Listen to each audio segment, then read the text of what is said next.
கலைஞரின் குறள் ஓவியம்.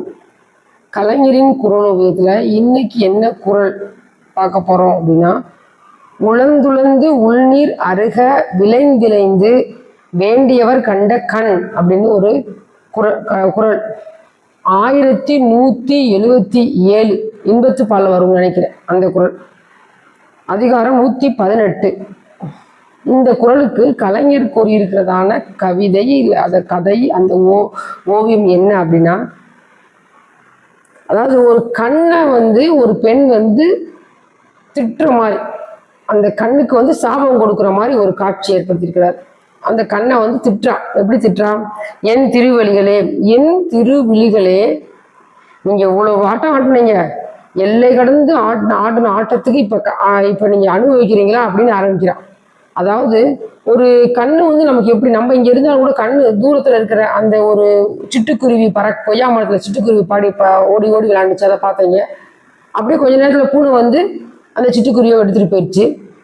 அப்புறம் என்னாச்சு, ஒரு கடல் கரைக்கு போனேன். அங்க 2 மீன்கள் அழகா விளையாண்டுட்டு இருந்துச்சு. உயிரை பறந்து கடைசியில் தரையில விழுந்துருச்சு. அதை காப்பாற்ற போனேன். அப்ப அது வேகமா ஒரு சிறுவன் அதை எடுத்துட்டு போயிட்டான். அப்படி இருக்கு. அது மாதிரி என்னுடைய சூழல் இன்னைக்கு. என்னுடைய என்னவர் வருவாரு, நான் சாயந்தரம் உட்காந்துருப்பேன். ஆனா நான் அவர்கிட்ட போகல, என் கண்கள் நீங்க போயிருவீங்க, அங்க தெருக்கோடியில் வரும்போதே பார்த்துருவீங்க, அவர்கிட்ட போய் உட்காந்துக்குருவீங்க. அவர் உள்ள வருவாரு, சாப்பிடுவாரு. அப்படியே அவர் கூடயே நீங்க கண்ணை தான் சொல்றான், நீ இப்படிலாம் இருப்பீங்க. அப்படி நீங்க அவரோட அவரோட நீங்க 2 பேரும் ஓடி போயிருவீங்க, 2 கண்ணு நீங்க அவர்கிட்ட ஓடி போயிருவீங்க. அவர் வீட்டுக்குள்ள உட்கார்ந்த உடனே அவர் அழகான புத்தகத்தை வச்சு படிச்சுட்டு இருப்பாரு. அதை நான் வாங்கி வச்சுட்டு இருக்கும்போது அவர் கண் கூட நீங்க விரல்களை வாங்கி வைத்து கொண்டிருக்கும் போது, அவர் பால் குடிச்சிட்டு இருக்கும் பொழுதே நீங்கள் அவரது விழிகளுடன் விரகதாப விளையாட்டுகளில் ஈடுபட்டு விடுவீர்கள். இப்ப கொய்யாமரத்து சிட்டுக்குருவியை போல, ஆற்றுகளில் இந்த குளத்து மீன்களை போல, இப்ப என்னுடைய கணவரை விட்டு நான் பிரிஞ்சிருக்கிறேன். இப்ப என்ன செய்வீங்க? இப்ப கண்களை என்ன செய்றீங்க? அழுதுட்டு இருக்கு. கண்ணீர் கண்ணீர் அப்படின்னு அழுதுட்டு இருக்கீங்க. அழுங்க, நல்லா அழுங்க.